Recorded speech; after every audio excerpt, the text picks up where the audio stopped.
তুমি কি মনে করো ঈশ্বর সত্যিই প্রসাদ খায়? হ্যাঁ অথবা না লিখে জানাও। এবার আমার কথা মন দিয়ে শোনো। তুমি কি কখনো ভেবেছো আমরা ঈশ্বরকে প্রসাদ দিই, কিন্তু সত্যিই কি তিনি সেই খাবার খান, নাকি এর মধ্যে অন্য কোনো অর্থ আছে? অনেক মানুষ মনে করেন ঈশ্বর সত্যিই প্রসাদ গ্রহণ করেন, কিন্তু গীতার শিক্ষা বলে বিষয়টা আসলে এতটা সরল নয়। কখনো গীতার শিক্ষা বলে ঈশ্বর বস্তু নয়, তিনি ভক্তির অনুভূতি গ্রহণ করেন, যা মানুষের হৃদয় থেকে আন্তরিকভাবে আসে সত্যিকারের ভালোবাসা নিয়েও।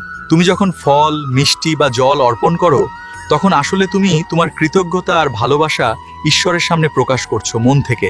ঈশ্বর সেই খাবার খান না, কিন্তু তোমার ভক্তি গ্রহণ করেন, আর সেই কারণেই সেই খাবার প্রসাদ হয়ে পবিত্র হয়ে যায় সবার জন্য। যদি মন পবিত্র না হয়, তাহলে যত প্রসাদই দাও তার কোনো অর্থ থাকে না, কারণ ভক্তি ছাড়া সবই শুধু বাহ্যিক কাজ। মনে রেখো, ঈশ্বরকে কিছু দেওয়া নয়, বরং নিজের হৃদয়কে নির্মল করা, সেটাই আসল ভক্তি আর সত্যিকারের উপাসনা জীবনের পথে। আমার কথাগুলো যদি হৃদয়ে স্পর্শ করে, তবে লাইক এবং সাবস্ক্রাইব করো, আর আমার সাথে সবাই বলো রাধে রাধে।